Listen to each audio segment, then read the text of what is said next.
您现在收看的是好波地 Good Birdie 频道。Hello， 大家好，欢迎收看好波地 Good Birdie。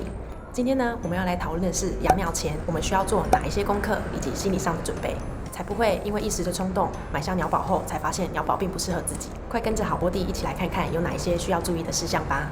第一点，鹦鹉的寿命长。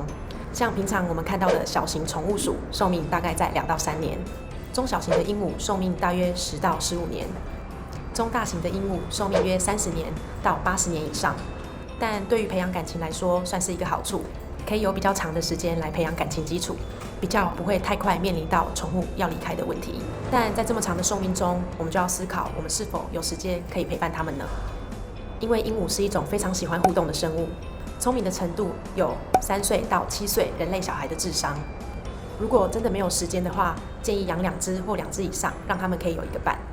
因为鹦鹉是会因为缺乏陪伴而得到忧郁症的，有些甚至也会有自残拔毛的现象，这些比较容易发生在中大型的鹦鹉身上。所以呢，在品种的选择上，就要思考哪一种鸟宝的体型大小、寿命以及个性才是最适合你的呢？第二点是鹦鹉爱咬人。鹦鹉是用嘴巴探索的生物，所以有很多东西它们会因为好奇而想去用嘴巴咬咬看。嘴巴也是它们防御自己最好的武器，也会因为受到惊吓或是心情不好咬你一口。不管是什么体型的鹦鹉，不小心被咬到的话，还是有可能会受伤的。但手养鹦鹉因为从小是人类手养长大，所以咬合的力道也会比较收敛，或是在它们小时候出现啃咬手的行为，就开始做制止的训练。第三点，是否能接受鹦鹉的排泄物？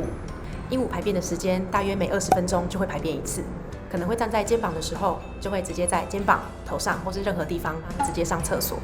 但鹦鹉是可以被训练定点上厕所的，可以在鸟宝出笼的时候就训练它们要上完厕所之后才可以出去玩，或是在它们玩耍的地方垫上宠物上厕所的垫子。第4点，鹦鹉的音量。鹦鹉是一种社交性比较强的生物，在清晨、黄昏的时候也比较容易鸣叫，或是叽叽喳喳的讲话，甚至有些大型鹦鹉的鸣叫声在好几公里外都是听得到的，就会需要去评估家里的人或者是邻居是否能接受鸟宝的音量，以免造成鸟宝有家归不得的情况发生。如果以上4点都评估了之后，我相信鸟宝一定会为你的生活带来很多乐趣的。